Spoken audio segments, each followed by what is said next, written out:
Most Christians miss the end-time prophecy about Saudi Arabia. Is Saudi Arabia mentioned by name in one of the Bible's end-times prophecies? While everyone watches Israel and Iran, Ezekiel specifically identifies a mysterious nation's role in the last days. You will be shocked when you discover 5 findings connecting Saudi Arabia to biblical prophecy and why it matters for current events. Number 1. The mysterious silence of Arabia in Ezekiel 38. You need to understand something that most Christians have completely missed. Arab nations are all over the Bible. From Genesis to Revelation, they're not side characters. They're central players in God's prophetic timeline. The Bible is not just about Israel. The Arab nations are Abraham's descendants. God blessed Ishmael, promised to multiply him, prophesied 12 princes, which became 12 Arab tribes, and declared he would become a great nation. Their role in history, including end-times events, was planned from the beginning. We begin in Ezekiel chapter 38. This is one of the most detailed, most specific, most studied prophecies about the end times. It describes a massive invasion of Israel by a coalition of nations led by Gog, of the land of Magog. Most prophecy teachers focus on the invaders: Russia, Iran, Turkey, Libya, Sudan, Ethiopia, and they should. Those nations are explicitly listed. That coalition is critically important. But there's another group mentioned in this chapter that most people read right past. A group that doesn't invade. A group that doesn't defend Israel. A group that simply watches and asks questions. And that group includes Saudi Arabia. Let me show you. Ezekiel 38:13. Sheba and Dedan and the merchants of Tarshish, with all the young lions thereof, shall say unto thee, Art thou come to take a spoil? Hast thou gathered thy company to take a prey? To carry away silver and gold, to take away cattle and goods, to take a great spoil. Read that carefully, because every name matters. Every detail is significant. For 2,600 years, biblical scholars have identified Sheba and Dedan based on ancient geography, historical records, and trade routes.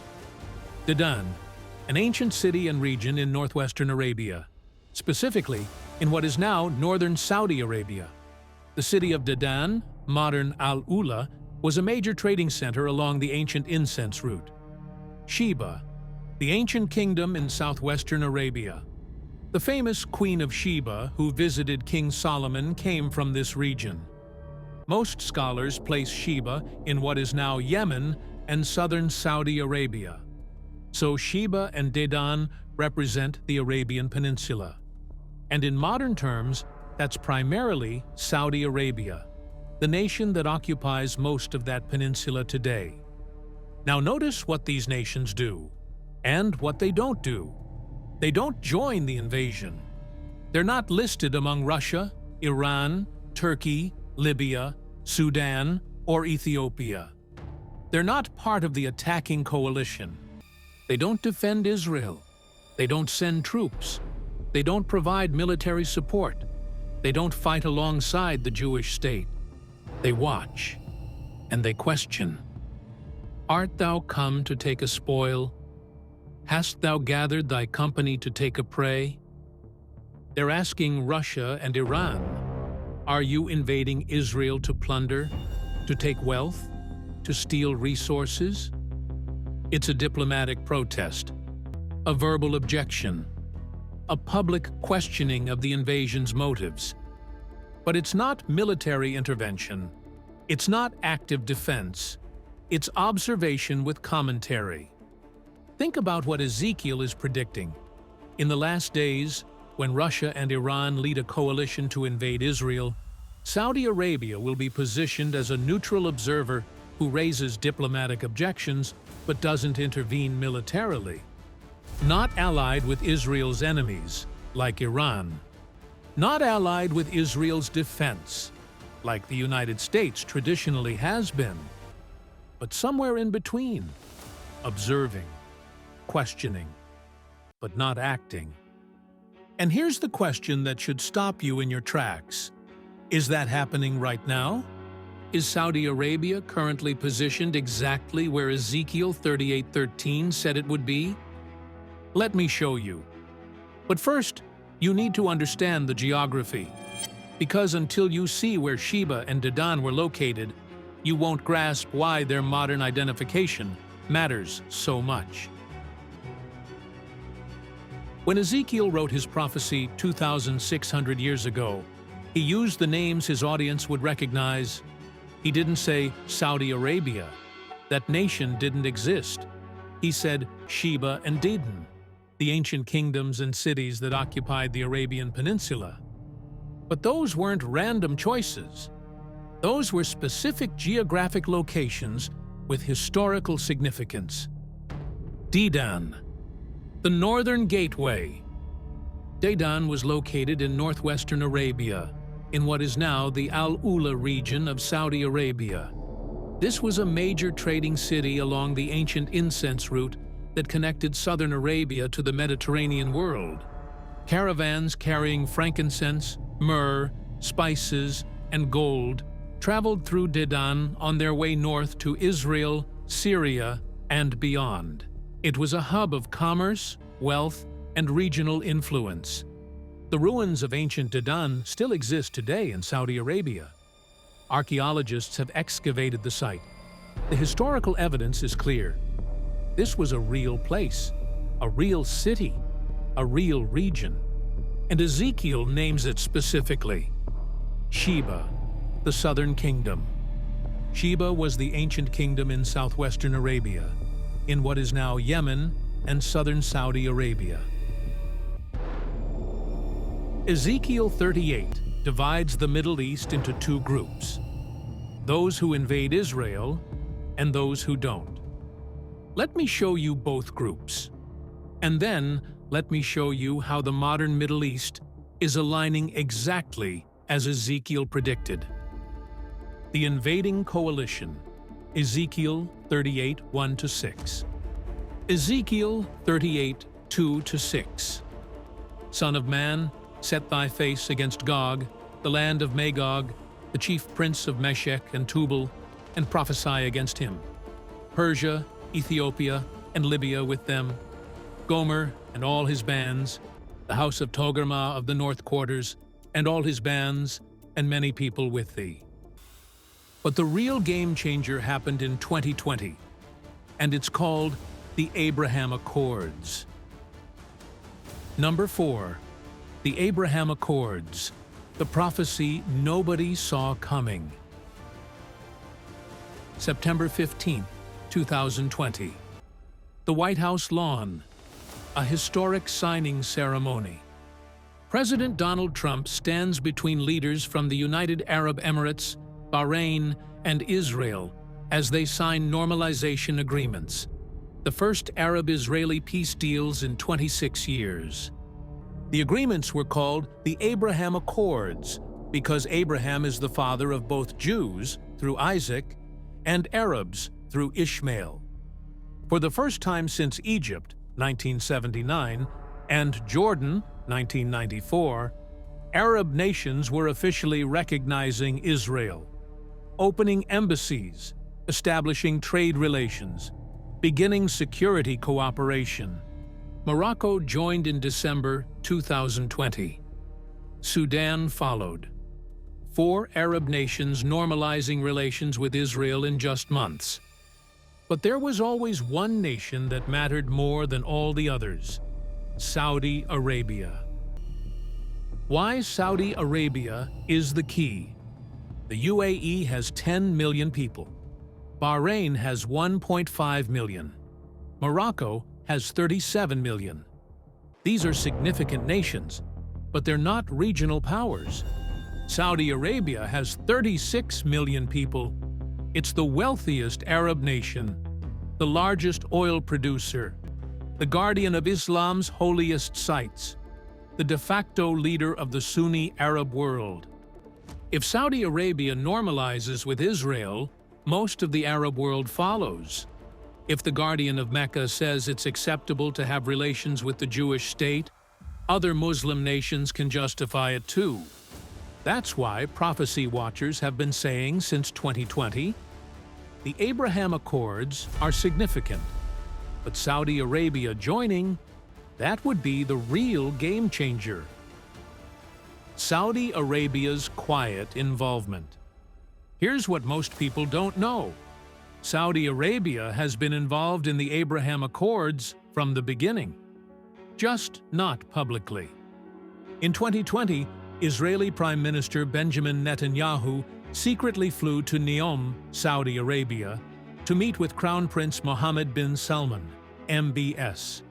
The meeting was confirmed later by Israeli media. In 2022, Saudi Arabia opened its airspace to Israeli flights. For the first time, Israeli commercial airlines could fly over Saudi territory to reach Asia. A huge breakthrough. Intelligence cooperation between Saudi Arabia and Israel has been quietly occurring for years. Both nations see Iran as their primary threat. Both nations share intelligence on Iranian activities. Economic ties are growing. Technology transfers. Business deals conducted through third parties. Saudi Arabia hasn't officially signed the Abraham Accords, but it's participating in the framework. Quietly, behind the scenes, moving toward eventual normalization. Why hasn't Saudi Arabia signed yet? Crown Prince Mohammed bin Salman has set a condition. He won't fully normalize relations with Israel unless there's real progress toward a Palestinian state. This gives him political cover domestically. He can tell his people, "We're not abandoning the Palestinians. We're conditioning normalization on their rights." But experts believe that condition is flexible.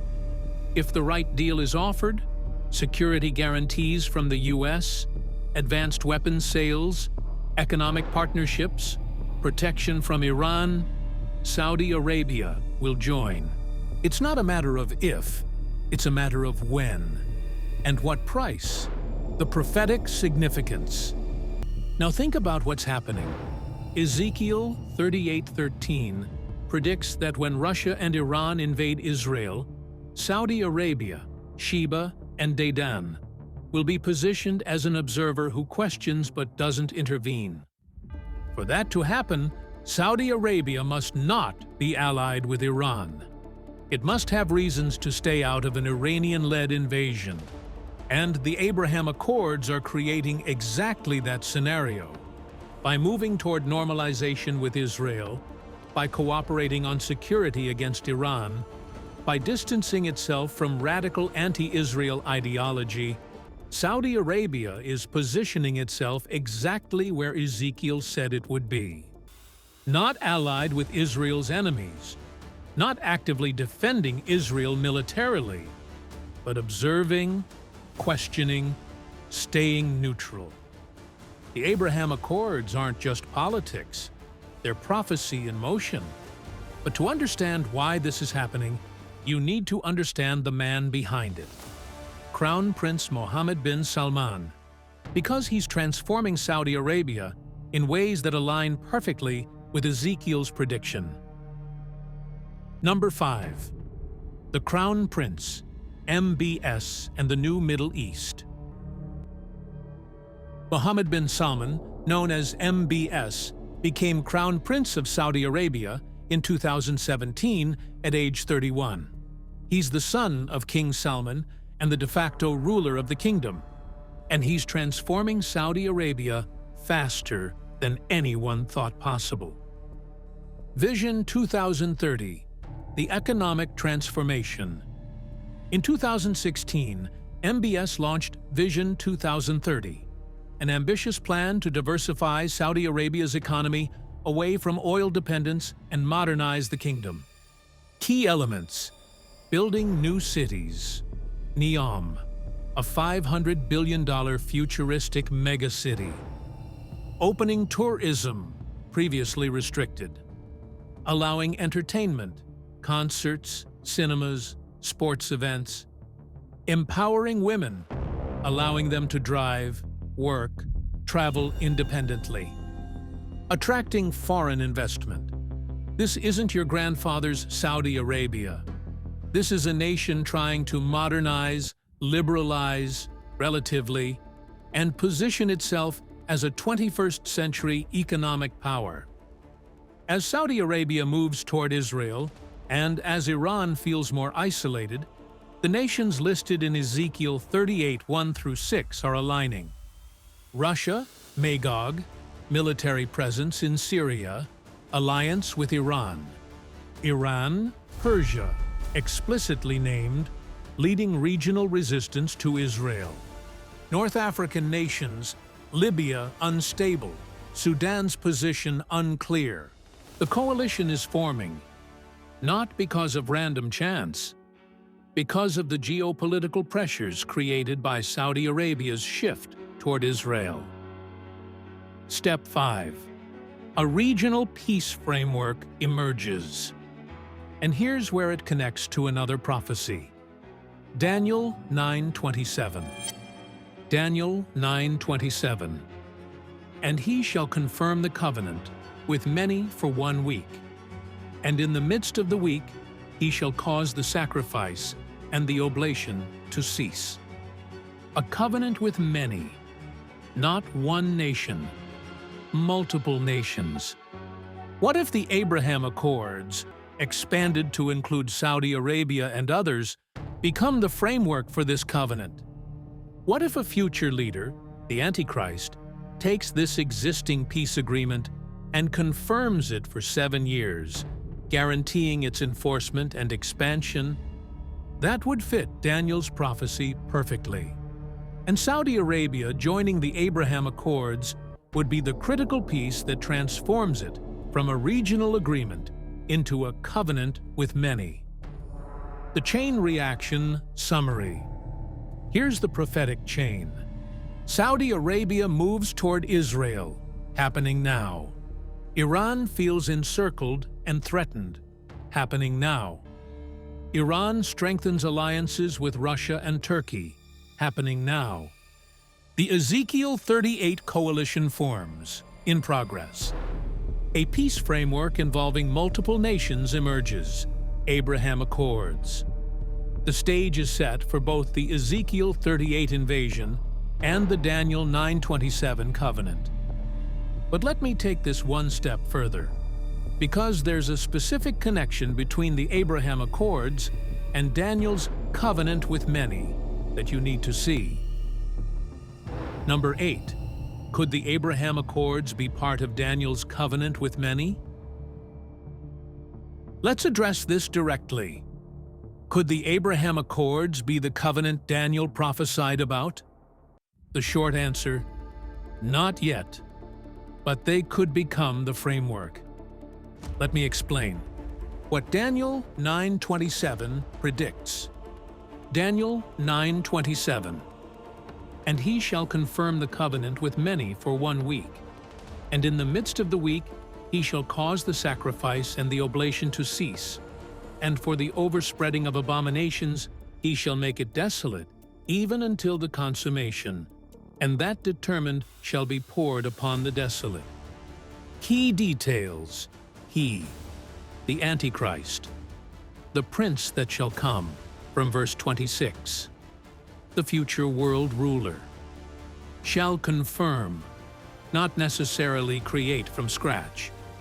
The word confirm means to strengthen, enforce, or guarantee an existing agreement. The covenant with many, a peace agreement or security pact involving multiple nations. For 1 week, in Daniel's prophecy, weeks are weeks of years. 1 week equals 7 years. This is the 7-year tribulation period. Why the Abraham Accords fit the framework. Now let's compare that to the Abraham Accords. Multiple nations, UAE, Bahrain, Morocco, Sudan have signed. Saudi Arabia and others are considering it. This is a covenant with many. Peace/security agreement.